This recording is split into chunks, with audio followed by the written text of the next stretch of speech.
Hello. Get everything set up here.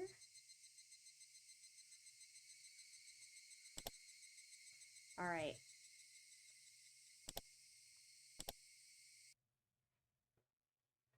We continue. Though I don't know what we're gonna be doing now, because we found the kidnapped child. We'll see. That was my first time losing consciousness. You often hear of regaining consciousness on top of a bed, but this was my first time actually experiencing it. Hello? Are you okay? Realizing that I was awake, a young doctor called out to me. I didn't intend to respond, but it seems my body language had told him I was conscious. My head was wrapped in bandages. The scratches all over my body had also been treated. My sense of pain also returned with my consciousness, causing me to groan from the intense pain shooting all throughout me. Don't try to get up. Just stay lying down, please. It seems that you took quite a few blows to the head. I mean, yeah, last time we saw Akasaka getting hit with a rock multiple times, so he can't be in good condition. I want you to stay rested so we can monitor your condition for at least the next 24 hours. Where is this? This is my clinic. Pleased to meet you. My name is Irie. I remembered that this young doctor was the one in the car headed the opposite way earlier. Is there somebody here? Where's Oishi-san? I'll call him over. There's no smoking inside the clinic, so I had him smoke outside. Bruh, he tried to smoke inside the hospital. You know, that's a very Oishi thing to do, actually. Dr. Irie left the room to go call Oishi. The scenery outside the window was tinted with gold. The pouring rain had stopped, with the voices of the Higurashi heralding the cooling temperature. I felt that the tone of the Higurashi's voices was comforting. Eventually, I could hear heavy footsteps coming closer, which I reckoned to be Oishi's. The fog that was enveloping my head slowly faded back to reality. What had happened since then? What had happened to the boy? What about the reinforcements from Tokyo? The door to the room flew open, allowing Dr. Irie and Oishi to enter. So there's no serious damage, is there? I can't promise that. I assessed the wound to his head was dangerous the moment I saw it. Got it. I want to have a little chat alone with him for a bit. Would you mind? Yeah, go ahead. Call me if anything happens. Oishi, after basically forcing Dr. Irie outside, shut the door. How are you feeling? I did something I'm not used to, so I'm pretty banged up all over. Nah ha ha ha ha. Oishi brought over a folding chair that was leaning against the wall and sat down beside the bed. Were the perpetrators arrested? Unfortunately, no. They've probably already fled the prefecture, or are being hidden by the villagers. Well, we won't let them get away. What about the minister's grandson? They're taking care of him at the station. But your colleagues from Tokyo are rather insistent that nothing can be recorded. Shige-chan doesn't like that too much. The kidnapping was a confidential matter, so his custody was also probably being kept under wraps. How the kidnapping of the minister's grandson would be handled, how it would be covered up, treated like it never happened, would be handled by the brass. If this case ended without the nation going into uproar about it, then our job had been done. The possibility that the minister had negotiated with the perpetrators couldn't be ruled out. but something like that was no longer my concern. My role in this case was over. Sorry for the trouble. You must think that public safety is a rather unseemly place, don't you? No. We all work on the government's dime. Oishi laughed boisterously. When we first met, I was somewhat prejudiced against Oishi, but now that feeling was gone completely. It would be more convenient for us if this case was handled properly instead of being hidden away. If that happened, we would be able to have something to go at the Sonozaki family with, since they were behind it all. Well, if we just start poking around, we'll get all sorts of pressure put on us, though. What a mess. Are you going to continue the fight against the Sonozaki family after this? Nah. There's all sorts of dark rumors swirling around them, but it's not like I have a personal grudge. It'd be wise not to step on any toes here. Oishi laughed happily, and I couldn't help but laugh along. Oh, that's right. There was word at the station from the prefectural police. Your colleagues arrived in Nagoya and are driving up here right now. You've got your battle scars, so you're being recalled to Tokyo, apparently. That's how it's shaking up. Good job. Your work in Okinomiya is safely over. I was being recalled to Tokyo. I inadvertently breathed a sigh of relief when I heard those words. I'm deeply thankful for your cooperation, Oishi-san. It seems the collaboration fee I paid you didn't go to waste.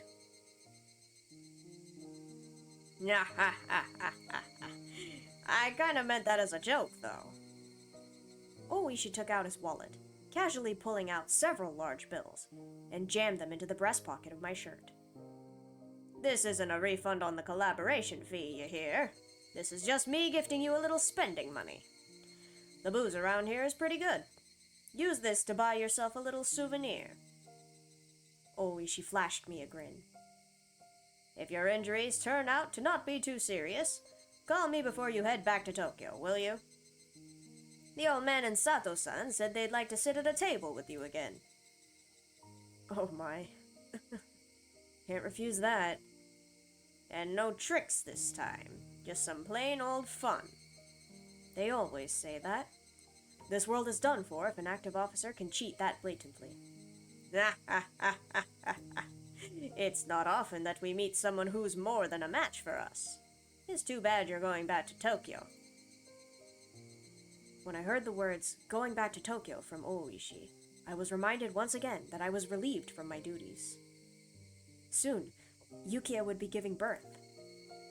It might still be possible to attend the delivery that I had at one time given up on. When I thought that, the pain from my injuries became trivial. I wanted to hurry back to Tokyo and see Yukiya at once. Can you pretend that your injuries are a bit more serious and hang around Okinomiya for a bit? I can introduce you to a few nice places. Of course, I won't make you pay for everything.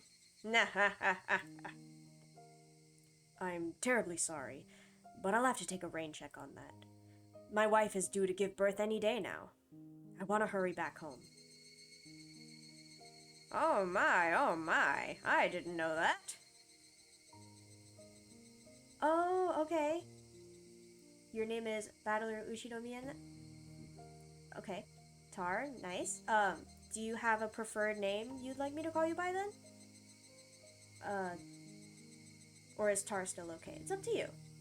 But yes, welcome. How are you doing?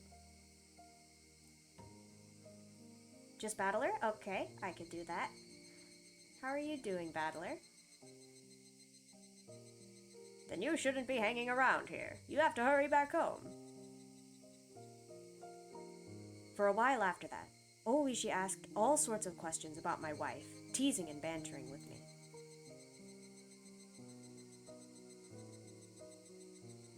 Well then, how do you feel?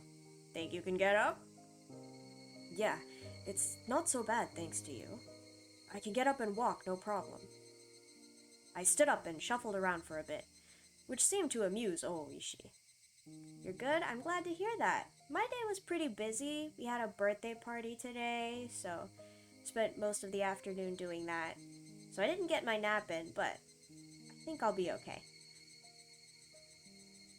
I'm a little sleepy, but this game does not require me to be like super active.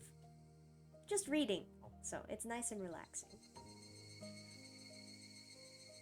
Nah, I just thought that you might not feel comfortable at all at a hospital in Hinamizawa. Dr. Irie said he wanted you to stay overnight. But we still haven't caught the perpetrators. For the time being, this is enemy territory for you after all. Are you saying this hospital isn't safe? Nah. Well, Dr. Irie is somebody who's well regarded in the community. I don't think anything will happen while you're here, but I'm more worried about your mental health. I had relaxed a bit now that things had progressed this far, but it was exactly as Oishi had said. When I realized that this was enemy territory, I suddenly felt uncomfortable. With leaving behind the only thing left for me to do, the chance that I would come to harm was logically fairly low. But that didn't mean I was completely safe. That's right. If I'm just going to be lying down, then doing it in a hotel bed won't be all that different. Right. I also think that's for the best. At that moment, I caught a glimpse of the clock over Oishi's shoulder. It was the evening. The hours when I could call Yukie at the hospital were almost over. I wanted to tell her as quickly as possible that I would soon be back at her side. I want to call Yukie at the hospital. Is there a public phone in the lobby? Nah, you newlyweds are all like this. If I recall correctly, there's one by the register. I'll be waiting here, so go ahead. Oishi, laughing while saying that he was jealous, opened up the window and pulled out a cigarette even though he was in a hospital room. Appreciative at how considerate Oishi was, I set out to the lobby to find the phone. The lobby was just a short distance down the hallway from the hospital room. I thought that this hospital was a bit too grand for a village like this, but of course, it was nothing compared to the general hospital Yukia was admitted to. Running inside a hospital wasn't the best of manners, but calling hours would soon end, so I dashed over in a hurry. There was nobody else in the lobby. It may have been the evening, but there was nobody at the reception desk. Well, this might actually be lucky for me. I wasn't planning to have a conversation to feel guilty about, but it would still be embarrassing to have someone listen to the conversation between me and Yukie. Taking a quick look around, I soon found the payphone. Digging around in my pockets, I grabbed a few coins. I was calling Tokyo from here, so I would burn through this amount fairly quickly. I picked up the receiver and inserted a coin, then dialed the number for Yukie's hospital, which I had completely memorized at this point. Whir. The number for Yukie's hospital had a lot of 8s and 9s, so dialing it inevitably took some time. Normally it wouldn't be a big deal, but currently, any time was precious. However, I felt that something was strange as I was dialing in the number. I don't know exactly how to put it, but it was as if the receiver was too quiet. That unique white noise from the telephone line wasn't there. Somehow, I felt that I wasn't getting any feedback from the phone, and without feeling a response, I hung up the receiver to try again. The coin popped out from the return slot. I reinserted the coin and began dialing once again, but the receiver was still dead silent. What is this? Is it disconnected? While I was wasting time like this, the amount I had to spend talking with Yukie shrunk. I began to feel needlessly impatient. Excuse me. I felt the presence of someone on the other side of the glass, so I called out. There was an immediate response. Blah, blah, blah. I can talk. And a man who seemed like a pharmacist came over. Yes, how can I help you? Pardon me. This phone seems to be acting a little strange. Could you take a look at it? The man came over and tried testing various things with the receiver pressed to his ear. Come to think of it, this was someone who worked at the hospital, not someone from the phone company. Just as I didn't know much about phones, neither would he. Huh? What's this? The man held up the cord that connected the phone to the wall. It was completely severed. What the heck is that? Well, this is a dilly of a pickle. Can't do anything with this until somebody from the phone company comes and fixes it. If you're looking for a phone, do you want to use the one in the office? I didn't want the people in the hospital office around while I was talking.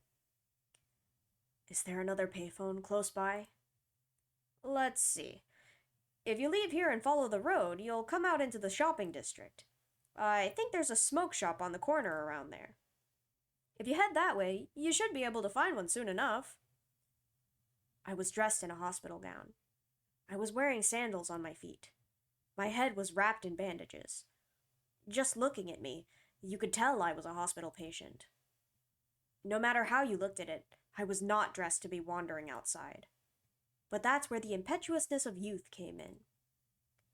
Choosing the chance to talk to Yukie for even a little longer, I headed outside in my current state.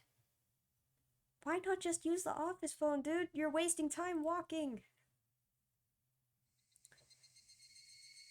Follow the road to the shopping district. Should be able to find one soon enough. With only those 2 lines as my guide, I ran outside the gates of the hospital. With the village nestled in a valley, when the sun set, it got dark quickly. The sparse streetlights lit up enough to start attracting moths. The Higurashi, knowing the time for their chorus was soon at a close, redoubled their fragile cries. Finding the payphone wasn't as easy as the person at the hospital had suggested. Was it still up ahead? Did I miss it already? Was I just getting further away? Just as I was about to be crushed by the wave of uncertainty towering over me, I found a shop on the corner with cigarettes written on a small sign. My joy spurred me onwards. Just as I had heard at the hospital, next to the counter of the cigarette shop was an antiquated payphone. I wasn't wearing a watch, so I didn't know what time it was. I probably didn't have much left, though. But it was enough. Just as long as I could tell Yukie my job was done and I would be coming home soon. Picking up the receiver, I slid a coin down the slot. But I felt that something was strange, just like at the hospital. Even after inserting the coin, the phone showed no response. I hung up the receiver and tried putting in the coin one more time. But there was absolutely no response. This phone was dead. It couldn't be. Thinking that, I felt along the cord that protruded from the back of the phone. Doing that, my hands found the end of a completely severed line. What is this? Having now had the same thing happen twice, my bafflement was accompanied by a sense of unease. It seemed that the cord had been severed cleanly by a sharp blade of some sort. And I may be mistaken, but it didn't look like much time had passed since it was cut. Excuse me? Hello? Opening up the booth window of the tobacco shop, I looked for someone in the dimly lit interior. Eventually, there were the sounds of somebody plodding down some stairs, and an old lady appeared. The old lady's plodding and lethargic steps, for some reason, only served to make me more frantic. You need some cigarettes? I'll need to get my husband. I'm not here to buy cigarettes. Rather, this phone here. Realizing that saying the phone was broken and asking them to take a look at it was going to get me nowhere, I swallowed back my words. Sorry. It seems that this phone is broken, and I was wondering if you could tell me where there's another payphone.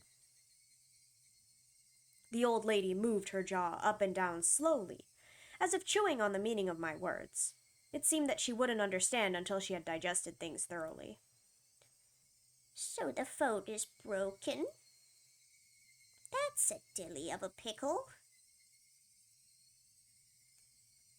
It's weird that, okay, it was weird the first time the pharmacist guy said it, and now that she's saying it, You should try another payphone. The old lady directed me to another payphone that seemed quite a ways away. Her way of telling me was so long-winded that I inadvertently started to get impatient. At that moment, I spotted a clock in the dim interior of the store.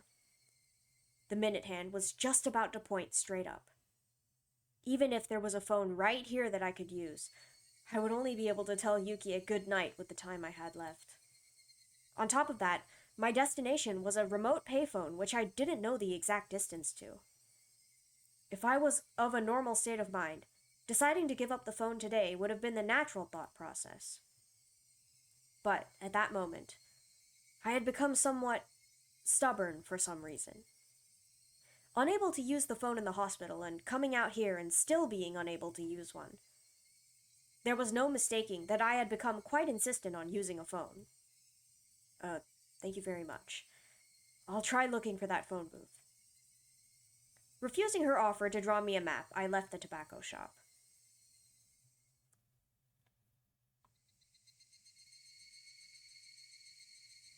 Oh, Amar-kun, thank you for the lurk. And thank you for the follow. I saw that you followed me, but it wasn't on stream, so I couldn't shout you out. But thank you so much. I appreciate it. According to the old lady, even though the phone booth was quite far away, it would be easy to find. If I just followed this road straight down, I'd eventually find it. Sandals flapping as I ran, I couldn't help but laugh at myself. I'll admit that I was quite steadfast about calling Yukie. But there were days when I was tired or busy when I wouldn't call her. Even today, my entire body was covered with injuries, and I was dead tired. On top of that, there wasn't much time left.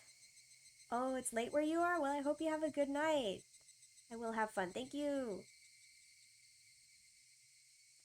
Thank you for dropping by. I appreciate it. It wouldn't be strange at all if today was one of those days I didn't call her. But, having twice been foiled trying to call her, had I become hot-headed about it? Was I like a dog who was being told to stay with a piece of food dangled in my face? What am I doing? Even so, I somehow couldn't quell the uneasy feeling sitting in the pit of my stomach. It was like that with the hospital phone, and the same with the one at the tobacco shop. Both cords were definitely not severed from being frayed by long years of use. The clean cuts indicated that someone had taken something sharp and deliberately cut them. But who? And for what reason? The more I thought about it, the more uneasy I felt. So I tried to push the thought aside. How much had I run so far? The scenery around me was no longer that of a shopping district, with residential buildings scattered about the lonely road. The surroundings had already grown dark. I was blatantly out too far for a quick phone call, and it was quite obvious I was far removed from the hospital. I recalled the clock I saw at the tobacco shop. It might almost be time. I had run for quite a bit, so my breathing had grown quite ragged. If I just wanted to hear Yukie's voice, I should have just thrown away my reservations and borrowed the phone in the office. I regretted it a little. Well then, was it about time to give up? Just when I thought that, I saw the light in front of me. I had finally found it. It was a phone booth. It seemed that the light in the phone booth had recently been changed as it shone with a vivid white light. Although in the gloom of Hinamizawa, it was nothing more than a gathering spot for moths. But in any case, I had finally found it. As my hand touched the door of the phone booth, I realized that I was breathing and sweating heavily. I didn't know what time it was right now, but even if it was just for a moment, I might be able to get in touch with Yukie. Since I had spent all this effort getting here, turning back without even giving it a try was out of the question. Before I picked up the receiver, another wave of uneasiness washed over me. I was worried that this phone cord might be severed as well. How was the cord in this phone booth? Squatting down, I followed the bundle of cables as they ran along the corner into the ceiling. At a glance, nothing was out of the ordinary. I ran my fingers as far as I could along the line to check it out. The only thing they found was a thick layer of dust. Nothing out of the ordinary. I wondered if it was popular in Hinamizawa to cut the cords of payphones as some sort of tasteless prank. It might be prudent to talk to Oishi-san about this later. Even if it was nothing more than a prank, it was still vandalism of public property. In any case, this one was fine. This time. Pulling a coin out of my pocket with one hand, I picked up the receiver with the other. But this time, before the receiver even reached my ear, I felt something was off. The receiver was light. It was more than a slightly unpleasant feeling. It felt almost sickening. To verify the source of my displeasure, I peered at the receiver in my hand with a measure of reluctance. What the hell is this? The coiled cord that connected the receiver to the rest of the phone had been ripped apart, the tip of the cable swaying in the air. It was all I could do to restrain myself as a raw and unpleasant feeling worked its way up the small of my back. It was a type of dread. At that moment, I heard the crunch of somebody stepping on gravel. The light was reflecting off the glass walls of the booth, leaving me unable to see outside into the darkness. I steeled myself and stepped out of the phone booth. The inside of the booth was lit with that strong light, which might have made it warmer in there. Just stepping outside, I could feel a chill wash over me. And there was the silhouette of a person. A small silhouette. The long hair of that silhouette was blown about by the cool breeze. Injured people shouldn't be sneaking out of the hospital. Somewhere in my head, I knew who this girl was. I didn't have any basis for it, but I knew that she was that girl.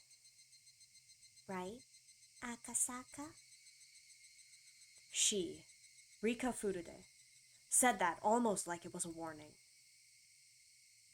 Did you do this to the phone cord? Her expression remained unchanged, and my question was left unanswered. In other words, no response. Regardless, I felt that she had affirmed my suspicions. Why would you do something like this? Why? The last word had a tinge of anger behind it. I frantically tried to smooth things out, but she didn't seem very afraid. There's nothing that can be done. Huh? I interpreted her words as meaning that I wasn't going to be in time for calling hours at the hospital. But, thinking about it, that would have been a strange thing to say. Why would she know something like that? I could take what she had said to have any other meaning. She just stood there, like a mannequin, not even moving an inch. Almost to the point that if the wind wasn't occasionally rustling through her long hair, there would be the illusion that time had stopped. I know very well that you think I'm creepy, Akasaka. No, that's not true. My denial came out almost like a bad piece composed for a poetry slam, but her words were right on the mark. I had always felt something ominous and uncanny about her, ever since her strange threats at the shrine. She had noticed that my expression was contrary to my words, seemingly laughing at the gap between them. Akasaka, you coward. I'm not a coward. Being laughed at by this small child didn't sit well with me. So I said that. Even if you find another phone, it's too late. That's right. She didn't even have to say it. I was absolutely too late. I might have already missed calling hours even by the time I reached this phone booth. I was too late. I had no option but to give up for today. Once I decided that, my unhealthy obsession with phones suddenly faded. Even I thought that it was strange that I was obsessed. That strange obsession now gone, I began to laugh at how hopeless I was. I mean, just look at what I was wearing. It wasn't normal. A hospital gown and sandals, my head wrapped in bandages, and my body completely soaked in sweat. It was a wonder that the old lady at the tobacco shop wasn't surprised to see me. With wanting to hear Yukia's voice as my motive, I had traipsed around the town the entire evening. I didn't know whether to call it the follies of youth or simply plain embarrassing. In any case, it was all I could do but to laugh it off. Oh, laugh at myself. I can read. Now, there's nothing left for Akasaka to do tonight. You're right. There's nothing. I'll just quietly return to the hospital. That's fine. Do you know the way? I hope I do. She waved her little hand as I began to head back the way I came. She began to follow alongside me. Looking at her face, I could see that she wore a mischievous smile, as if she was extremely interested in whether or not I would get lost. Is Rika-chan's house also this way? It is. Won't your parents be mad that you're walking around alone at this hour? Not really. My parents are busy today, so they probably forgot about me. Even then, it's best if you head on home. They'll definitely be angry. Even if they are, it's much more interesting to talk with Akasaka, so I'm fine. She said that with a face free from worry as she looked up at me once more and smiled. When she showed me that smile, the eerie feeling surrounding her faded. But even then, she was still as mysterious to me as ever. We arrived at the corner I had turned at earlier, but it was much darker than before, and with the point of view changed on the return trip, I wasn't very confident that this was actually the corner I turned at. There's no mistake. It had to be this corner. As I began to move my feet again, the girl grabbed onto my clothes. Ugh! Isn't Akasaka going back to the hospital? Of course. At least, I intend to. Am I going the wrong way? A short moment of silence. Eventually, still holding onto my clothes, she began to walk. It was the beginning of the walk to the hospital this mysterious girl would take me on. I don't know if I trust her.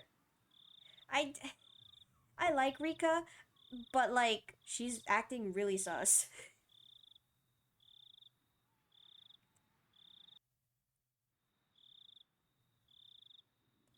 The person who was running around cutting all the phone cords was you, wasn't it, Rika-chan?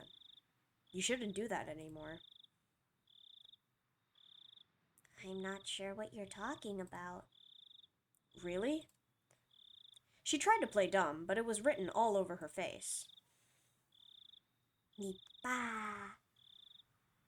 It was obvious that she was trying to laugh it off, but that adorable smile of hers just made me want to forgive her. There's so much more to Rika than it seems, for sure, yeah. I feel like they touched on her the least, so she's still the most mysterious. She was to begin with, but now it's just proving so even more. I'm going to be a horrible father, aren't I? That momentary lapse in tension was erased by her next words. It's good they found the grandson safe and sound. Unable to respond right away, I sunk into silence. I had already learned this from Sato-san's info, didn't I? This girl, no, the entire village, knew everything since the moment I set foot in it. I considered playing dumb. But in the end, I chose not to. With everything being known already, there was no point in me feigning ignorance. Somehow. That's great. Now you can go back to Tokyo. Thank you. Are your injuries bad, Akasaka? Dunno. I haven't heard anything from the doctor yet, so I don't know if they are or not. Huh? Come to think of it, I vaguely remembered being told to lie down and take it easy for at least 24 hours. Did that mean bed rest? The wounded shouldn't be sneaking out of the hospital. People shouldn't be cutting phone cords. Meep. I have no idea what you're talking about. And I don't know what you're talking about either. As we played dumb with each other, we both laughed at the same time.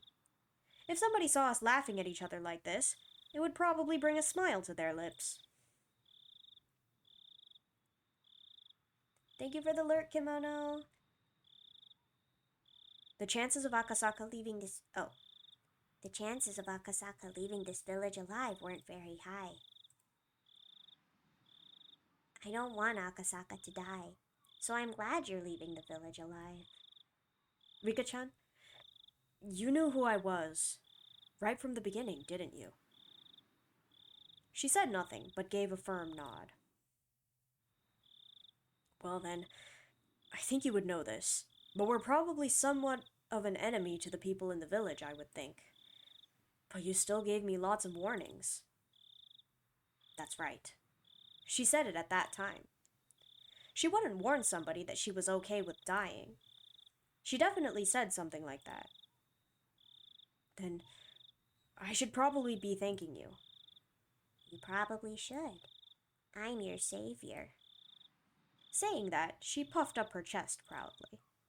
She said it jokingly, but the meaning behind those words was quite heavy. That was because whether I lived or died was a decision that might have been made in a place unbeknownst to me.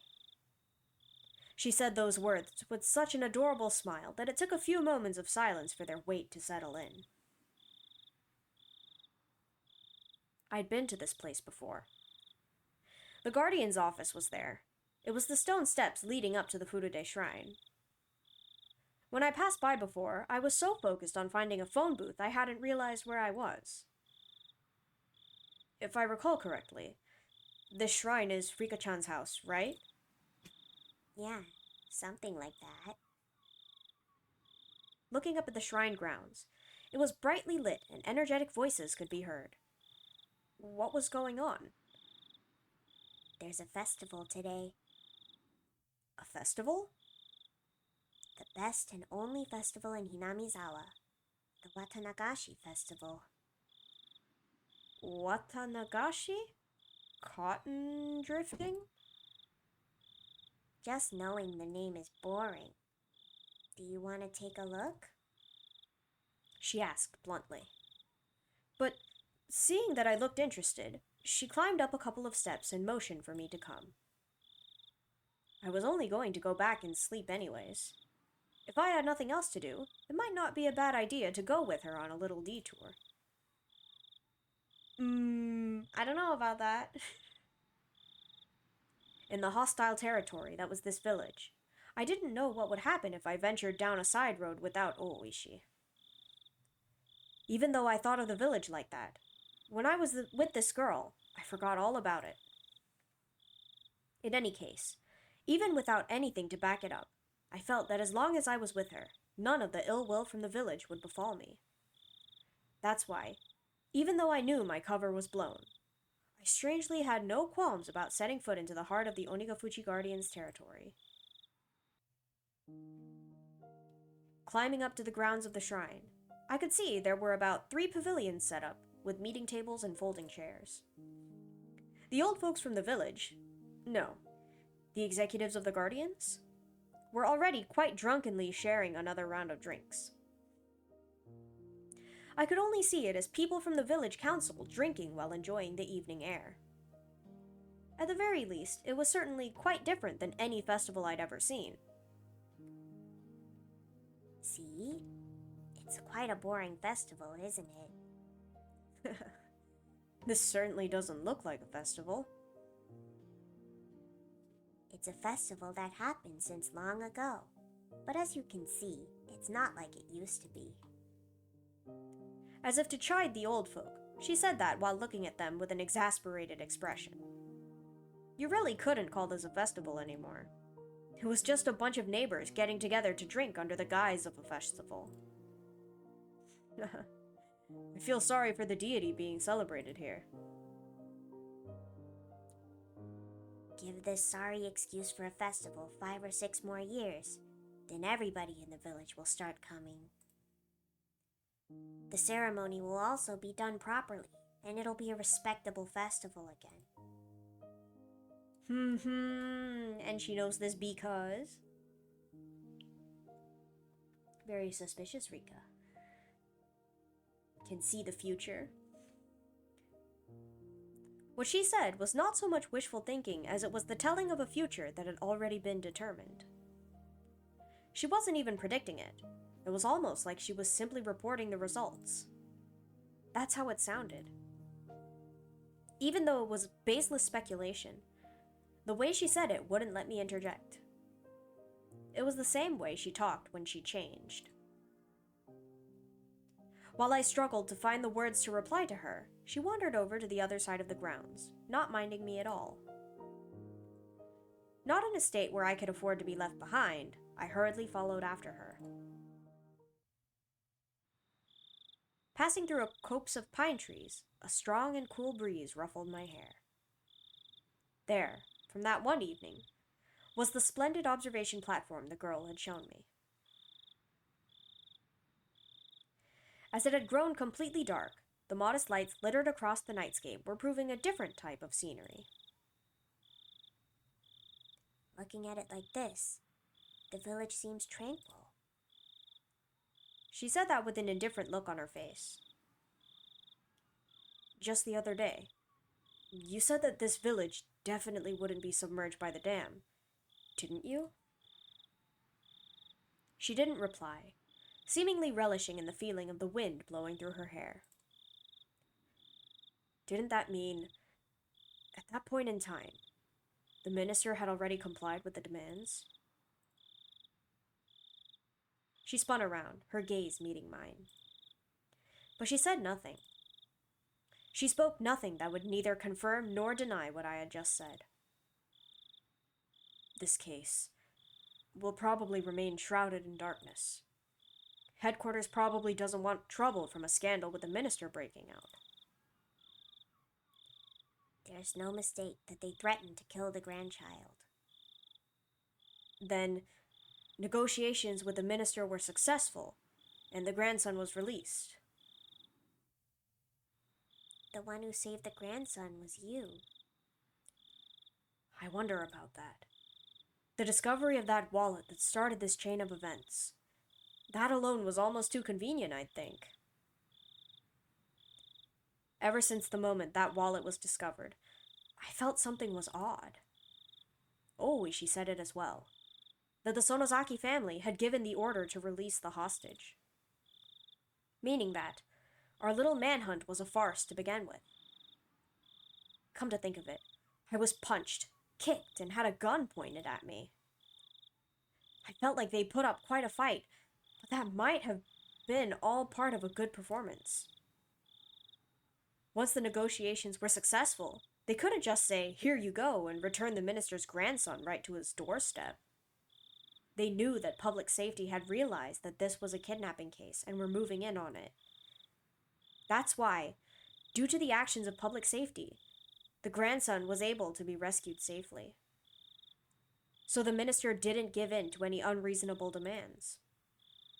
That type of performance was necessary. I don't know about these difficult things. Likewise. Even for me, I can't make much sense of it. But there is one thing I can be certain of. It's just as you said. This village won't be submerged. The dam project will soon be over. That wasn't something an officer of the law should be saying. But I naturally let those words slip from my mouth. This village may have stirred up all sorts of trouble, but that was because they were protecting their homes. If someone just decided by themselves that I had to leave the house I was used to living in, I would resent them as well. On top of that, it wasn't a place like mine where I just happened to be renting it, but a place that their families had lived for generations. It might be ignorant to call their desperate resistance an overreaction. I might not really be qualified to criticize politics or bureaucracy. But deliberately building a dam on land that was loved by its residents wasn't something I could get behind. Still, aren't you glad? Oh, why would that be? At the very least, with this, peace will return to this village. Even though the minister promised to use his considerable influence to cancel the project, it would probably take more than a few months before it would be completely scrapped. At the very least, it would probably take 1 or 2 years. For the villagers to officially hear that their village wasn't going to be submerged at the bottom of a dam was still a ways away. But it was no mistake that the promise of peace returning to the village was here. It turned out, from beginning to end, that it had already all been decided. Just as the girl had said, it was decided. There wasn't really a need for me to come here in the first place. There was absolutely no need for me to have come here and aggravate an unpleasant situation. If I had never come here, then the grandson's release might have been done in a more amicable manner. Peace? In this village? When I nodded, she laughed as if to admonish me. But her face remained indifferent, expressionless. And then, her eyes narrowed slightly as she snickered. Even though every year from now on, something bloody will occur? Rika-chan, what are you talking about? As the wind blew her hair about, the girl, as if taking pleasure in that I was the only one who didn't know, continued to snicker as she looked at my face for a while. You see, in a few years, I'll be killed. Huh? Backlit by the moon, it was hard to tell if her expression that had been cast in shadow was smiling, amused. You always have chills during this scene? It's a big reveal, like she knows. She knows everything, but she didn't stop it. Or resigned. You will? Why? It's a very unpleasant thing, though. It's also probably been decided already. Decided already? Who would decide that sort of thing? I'd like to know that as well. Turning back to face me, she showed me a resolute expression for the first time. And after staring into my eyes for a moment, she turned back to gaze at the scenery before she spoke her next words. There's a lot of people who have no regard for human life. Even if I tell you this, it might not change anything, though. But if you want to erase the specter of death, sometimes, like with the reflection of the moon on the water, all you have to do is throw a small stone. I had no idea what she was trying to say. It's just, I had to listen to every word with my body and soul, or at least, that's what I thought. This day, next year, Yes, June 1979, on this day. The foreman of the dam construction project will be killed. What? For a moment, I couldn't comprehend what she was talking about. By the foreman, did she mean that gruff old man I played mahjong with? Be killed? What makes you think? She didn't answer. But she had the same expression on her face as she did when she declared that the dam project would go away. That wasn't the face of somebody making a forecast or a prediction. It was something that was already decided. No, it was as if she was already reporting the results. That sort of expression. After being killed in a gruesome manner, the body will be torn apart and disposed of. Murdered and dismembered. The next year, in June of 1980 on this day, Satoko's parents will be pushed to their deaths. Satoko? It was the first time I heard that name, but I didn't have the courage to interrupt the girl's story. It might be an accident. An unfortunate accident. The girl smiled faintly, but she wasn't exactly encouraging me to smile along with a lifeless look in her eyes. And then, the year after that, this day in June of 1981, my parents will be killed. And then the year after that, this day in June of 1982, Satoko's abusive aunt will have her head split open and die. And then the year after that, this day in the June of 1983, or possibly a few days afterwards, I will be killed.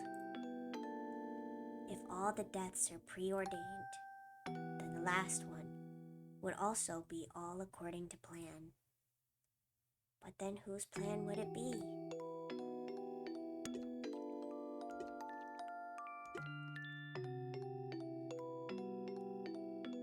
This village is full of murderers and people who have no regard for human life. It would be fine to believe that all the deaths up to 1982 would be the work of somebody in the village. It would be fine to believe that all the deaths that would occur were at the discretion of those who control the village. But that didn't explain what would happen in 1983. There was no way that the last death would fit in with anybody's plans. They had no regard for human life. They would use every means at their disposal to meet their goals. But their goals were at odds with the last death.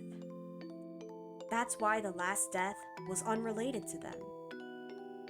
But that last death would definitely, most likely, probably, without question, happen. Probably, definitely, I dare say. The last death would be a merciful one. A handkerchief or something being placed over their mouth, making them lose consciousness, never to wake up again. Exactly whose plan was that? I want to live happily. That's my only wish. Surrounded by my precious friends, spending our days enjoyably. Only that. I don't wish for anything more than that. Rika-chan. I don't want to die. The girl, stoic as ever, let those last words slip in the end.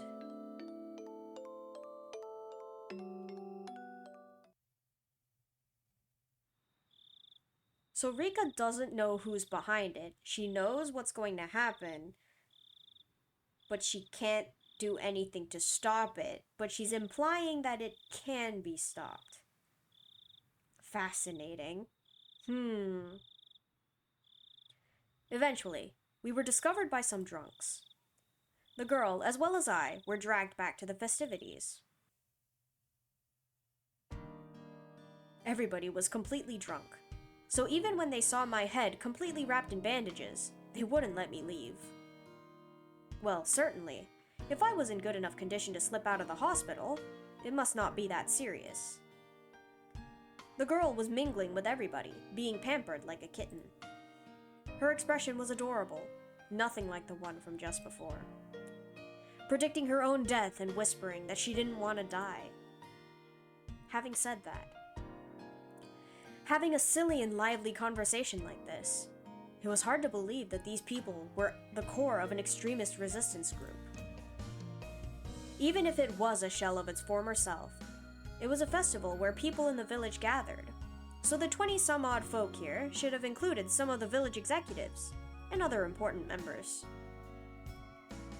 Among those, there was no doubt that there were members that were at the Sonozaki Family Council in attendance. Meaning, even if we never met face to face before, there were people here who knew my identity. In a small village like this, they knew the faces of all the villagers that lived here. That's why, without even saying anything, it soon became obvious that I was an outsider. But they actually seemed interested by that, asking me all sorts of questions about Tokyo, drinking while musing on the faint relationship the city had with the villagers and emphasizing with the rather meager environment. The confidential talks with the minister were finished. His grandson was in police custody. Everything was over. I might not have to be put in another perilous situation. To me, they were only my adversaries because of my job. Outside of that, there was no reason I couldn't be friendly with them. The next time I visited this village, would it return to being a tranquil and beautiful place? If that happened, I might be able to take a relaxed walk around the village with her again. My cup was once again filled to the brim with beer. By the time I was able to get away, it was the middle of the night. The girl had, at some point, disappeared. It seemed that her parents had told her to go home and sleep when she let out a large yawn. The old folks, who had absolutely no remorse for making an injured person hang out with them, told me as much as they laughed. I was just there drinking, so I had thought to help a bit with cleanup. However, my help was refused on the grounds that I was a guest. On top of that, they had a car prepared to take me back to the hospital. Losing the battle against my sleepiness inside the car, I was sound asleep until we reached the parking lot of the hospital. The front door of the hospital was naturally locked at this hour. I wandered around bewilderedly searching for a back entrance until somebody on night duty found me and let me inside. "Where were you this late at night? Dr. Idia was worried, you know." "Sorry for the trouble. I was held up by the people having a festival at the shrine." "Oh, they did say something about everybody in the town council getting together for a drink. My condolences. Are your wounds all right?" "They're throbbing a bit. It's probably because of the alcohol, I think." "Oh, that's right. The detective that was with you wanted to get in touch." "Oops. I kept Oishi-san waiting." I glanced at the clock. No matter how you looked at it, it was way too late to call him now. I'll apologize to him tomorrow over the phone. Assuming he can find a phone. I returned back to my hospital room and slipped into the bed that was still unmade from the time I went outside. Oh, that's no good. I have to turn off the lights. But my weariness had cut the cord powering my body, lulling me into a deep sleep.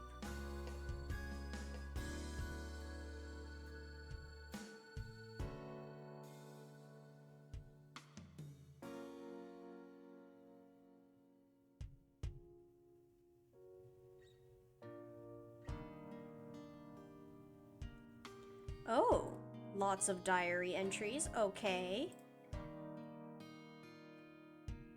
View new tips. Mother's diary. Who is Mother? There was something I didn't like about my child. I first realized it when I started writing these things down.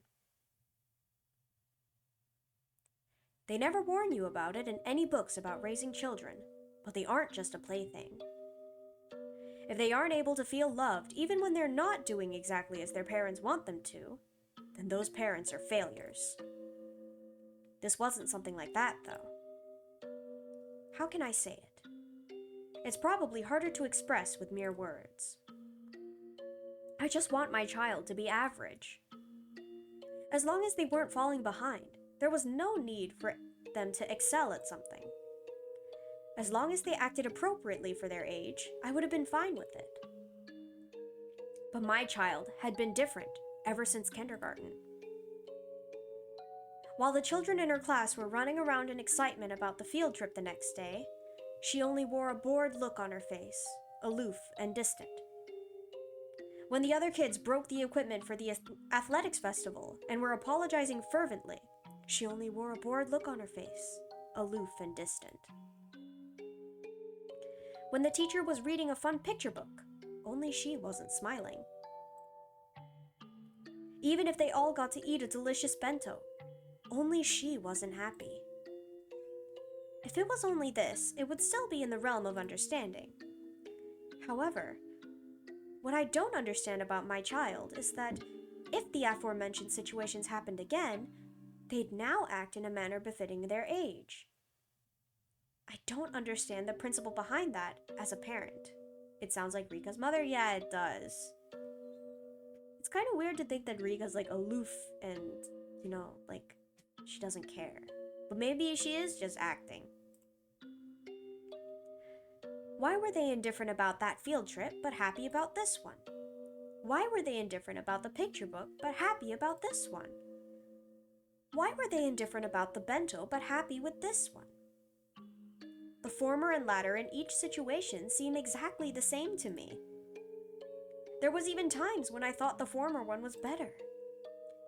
I don't understand that child's feelings. During parent-teacher meetings, the teacher always says the same thing. And I would always respond that I don't understand my own child, and we would mope together. My husband, always the optimist, once said that a young child's feelings are different from an adult's, so if there were some things we didn't understand, we shouldn't worry about it. I lament his lack of urgency. One day, when I was in a good mood, I took the effort to prepare a menu that my child would enjoy. But she only smiled with a vague expression of disinterest. That attitude frankly made me angry, so I hit her on the head. On a day when the weather was nice, the laundry I had just hung up to dry was blown by a large gust of wind, causing the entire line to fall down. It's like Rika already knows what's going to happen. That's true. And then she's acting that she likes it to please her mother. Except it's having the opposite effect. But she, watching me trying to pick up the laundry in a panic, stood there laughing. That attitude frankly made me angry, so I hit her on the head. I think the same sort of thing happened countless times. Before I knew it, my child was only able to look at me with an indifferent expression on her face. I regret the fact that I've been a bad mother. Thinking I should regain her trust, I thought to get it back little by little with some light interactions. It's almost like nothing exists with her. Yeah. She's in a totally different dimension almost. Seeing her do some sort of craft work on the veranda, I called out to her. These past few days have been nice and sunny. The air feels nice, doesn't it? That child, with that indifferent look on her face I hated so much, looked up at me for a moment, and then without a word returned to immersing herself in her craft work. Up until now, I would have hit her on the head just for that. I held myself back. What are you making? Is it a doll? A weather charm. That child was using inserts from the newspaper to deftly make some weather charms. The forecast hadn't called for rain, but that child, in her own way, was praying that these sunny days would continue. Being able to understand my own child for the first time in a while, I couldn't hide my own happiness. Bringing out a ball of yarn, I began to hang my child's cute weather charms from the eaves of the house. It's no good, Rika. The heads are too heavy. See? They become reverse weather charms now. If they're like this, they'll call the rain instead of the sun. When I started to take them down, my child tugged at the hem of my shirt as if to stop me. That's because I made them to be upside down. They're fine. But, Rika, if they're upside down, they won't be a charm that calls for a sunny day, you know? I was making a charm for it to rain, so they're fine. I desperately suppressed the emotion welling up inside of me. I was trying desperately to understand my child. Oh, I see. The morning glories in the garden were starting to get a little wilted from all the sun, so you wanted some rain, right? The child turned to me with the expression that I hated the most. I got bored of the clear weather. I don't understand. I don't understand. I just can't understand that child.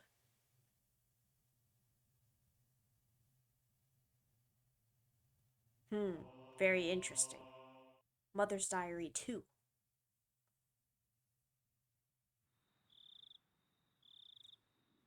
During the family council, she buried herself under Oryo-san's futon again. Oryo-san dotes on her unwaveringly. No matter whatever insolence my child commits, she doesn't mind. It's almost as though my child is a kitten or something. Oryo dotes on her exactly like you would with a kitten. As her mother, I chided her for doing that. Until Oryo-san had said 3 times that it was fine, I chided her as a formality. Of course, she never lends an ear to any of my chidings. Knowing that Oryo-san's standing was far above mine, she behaves like that. I don't like the cunning that's unbefitting of her age either. In any case, not only Oryo-san, but the rest of the old folk in the village spoil her too much. One day, I was surprised. By chance, on the way back from some shopping, I saw her by herself just outside a candy shop. My own child suddenly grabbed a snack, opened the package right there, and then started eating it. She didn't make any attempt to pay for it, and she didn't even think of looking around. It didn't even feel like she was shoplifting. More like she was brazenly eating snacks that were offered to her. When I began to admonish my child, the elderly shop owner appeared and covered for her. The owner gave the ridiculous excuse that he had said it was okay for that child to eat any of the snacks out by the entrance, so it was fine. When I tried to pay for the snacks that my child had eaten, the owner refused my money. During that exchange, more old folks had suddenly gathered around, and it began to feel like I was the one in the wrong. The elderly people all put their hands together reverently in front of my child and repeatedly voiced their respects. I was born into the Furude family, so it wasn't like I didn't know why she was being treated specially. When I was still young, it was something I heard often from my grandmother. If by chance the child that I gave birth to was a girl, that child would be the living incarnation of Oyashiro-sama. All the older folk believe that she is the living incarnation of Oyashiro-sama and spoil her rotten. And not only did they spoil her, but they even told her she was the living incarnation of Oyashiro-sama. That she had a divine power, and threw all sorts of strange folk tales her way. So she may have begun to believe herself that she was a special existence. I went around and told everybody that it wasn't good for her upbringing, so to stop telling her all these strange things. But there was no uprooting the elderly people's deep-seated superstitions.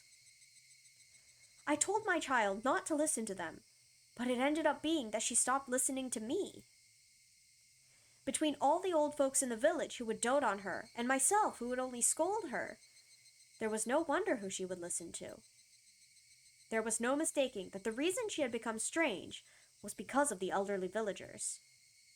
There was no doubt that they had shoved her full of strange folk tales and superstitions since she was young. If it wasn't for that, there was no doubt that my child would have been cute and normal. I mean, she's still cute. Mother's Diary 3.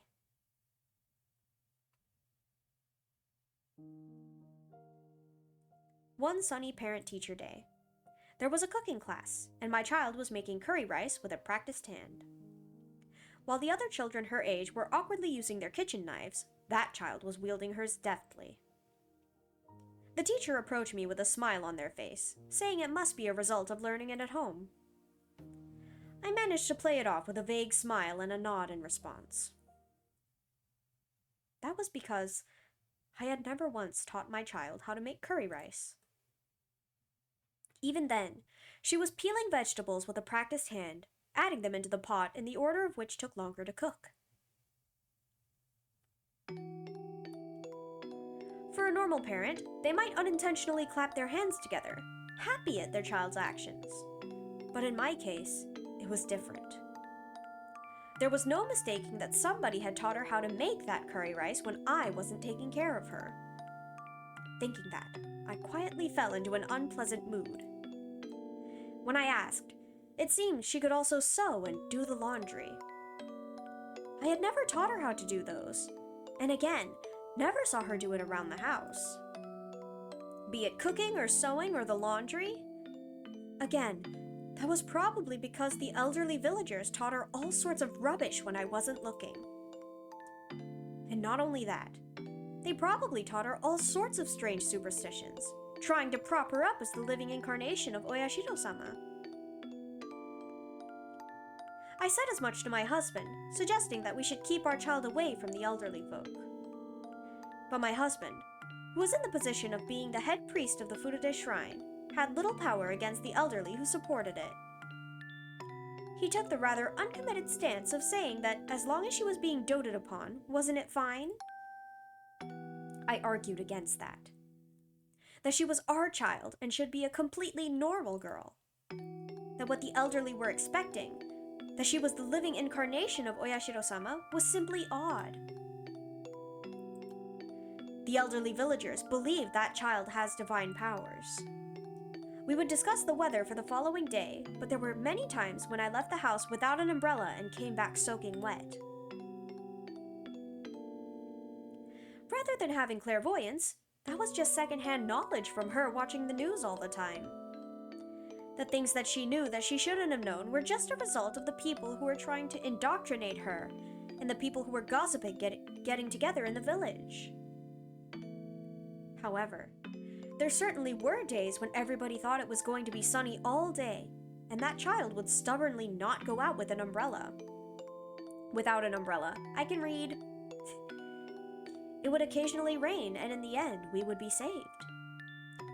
There might also have been times where Rika knew of major accidents in foreign countries faster than the news did. I thought that she must have heard it break over the radio or something.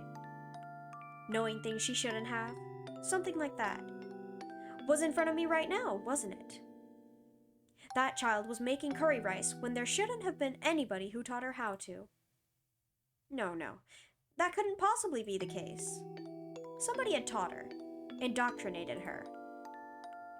When I wasn't taking care of her, somebody had indoctrinated Rika with something. Furude-san's curry is absolutely splendid. I'll give it a gold star. Nippa. Where did you learn to cook, Furude-san? Oh, what was that? At home? Yes, at home. The other parents in attendance were impressed. Lies, all lies. I didn't teach her anything. Who was it?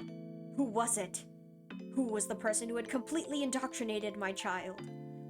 She was my normal, average daughter, not the living incarnation of Oyashiro-sama.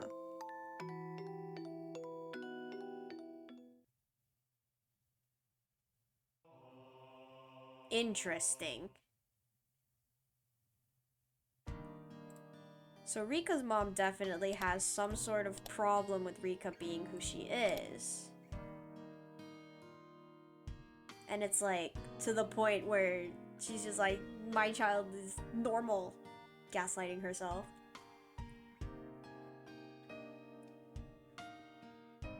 But if Rika is actually the reincarnation of Oyashiro-sama, then that means Oyashiro-sama is not the one behind all the murders because Rika didn't know. Unless she's like possessed by Oyashiro-sama and then just like is unaware of that fact, maybe? So many things to consider. At least it looks like her mom cares about her. She definitely does. I don't really approve of the smacking the head when she, you know. But, discipline, I suppose? Question mark? To each their own.